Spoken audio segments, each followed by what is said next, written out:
ఈరోజు ఖగోళంలో నవగ్రహాలలో శుక్రుడు కర్కాటక రాశిలోకి సాయంత్రం 5 గంటల 47 నిమిషాలకు ప్రవేశిస్తున్నాడు. శుక్రుడి కర్కాటక సంక్రమణం జరుగుతోంది. ఇలా కర్కాటక రాశిలోకి ప్రవేశించిన శుక్రుడు మళ్ళీ జూలై 4వ తేదీ వరకు కర్కాటక రాశిలోనే ఉంటాడు.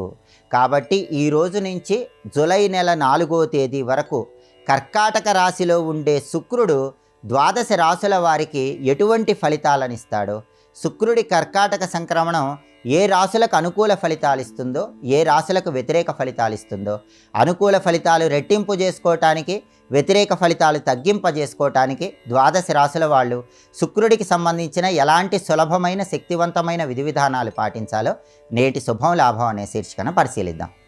ప్రధానంగా నవగ్రహాల్లో శుక్రుడు సాయంకాలం 5 గంటల 47 నిమిషాలకి కర్కాటక రాశిలోకి ప్రవేశించగానే ఈ శుక్రుడి కర్కాటక సంక్రమణము ద్వాదశ రాశుల వారి మీద ఖచ్చితంగా కొన్ని ప్రత్యేకమైనటువంటి ఫలితాలను నిర్దేశిస్తుంది. ఆ ఫలితాలన్నీ జూలై 4వ తేదీ వరకు ఉంటాయి. ద్వాదశ రాశులలో మొట్టమొదటి రాశి మేషరాశి.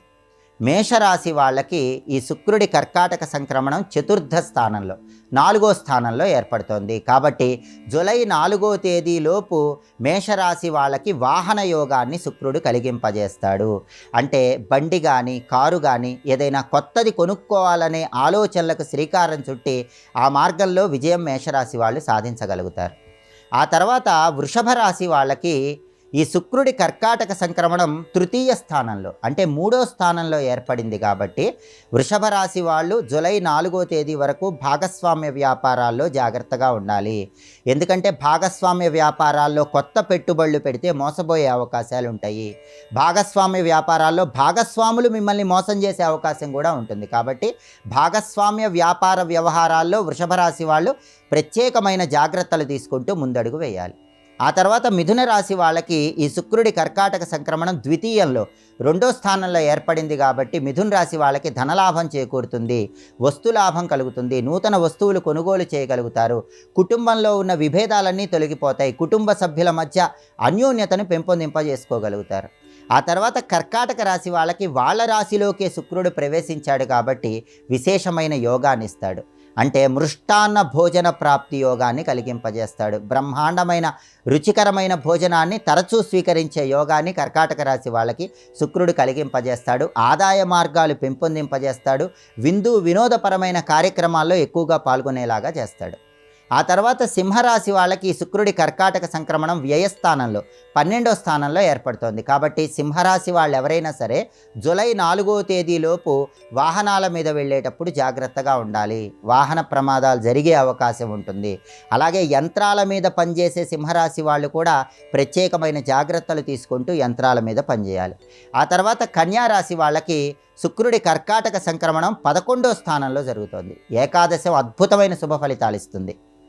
కన్యారాశి వాళ్ళు విదేశీయాన ప్రయత్నాలు విజయవంతం చేసుకోగలుగుతారు. ప్రయాణాల పరంగా ప్రయోజనాలు పొందగలుగుతారు.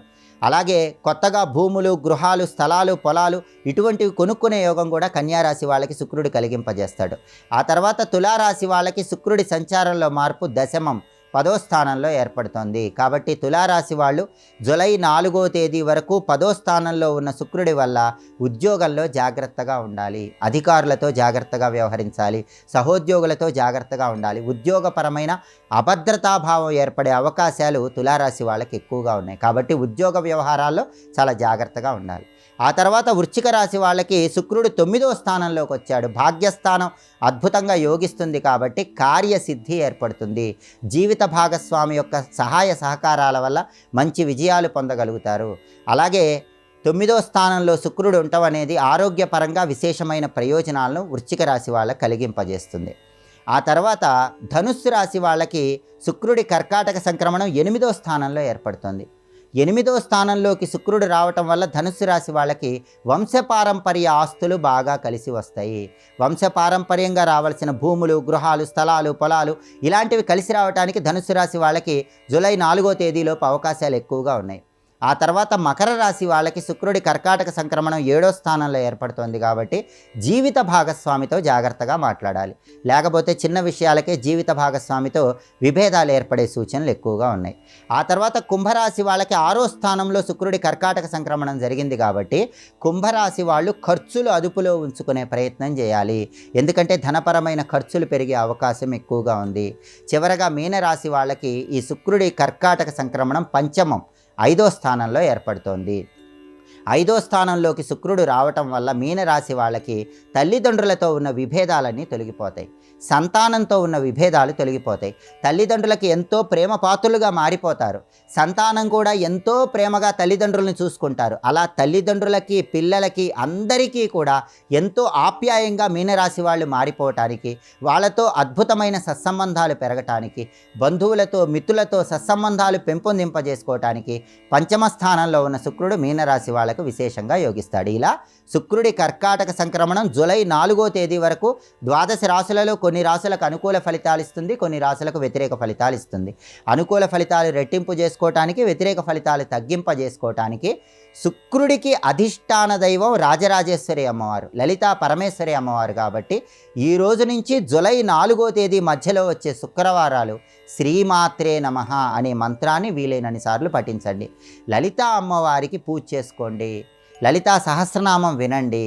లలితా సహస్రనామం మొత్తం వెళ్ళలేని వాళ్ళు శ్రీమాత్రే నమః, ఓం శ్రీ రాజమాతంగ్యై నమః ఈ నామాలు పఠించినా కూడా శుక్రుడి సంపూర్ణమైన అనుగ్రహం కలుగుతుంది. శుక్రుడిచ్చే వ్యతిరేక ఫలితాలన్నీ తగ్గింపజేసుకొని అనుకూల ఫలితాలు పెంపొందింపజేసుకోవచ్చు.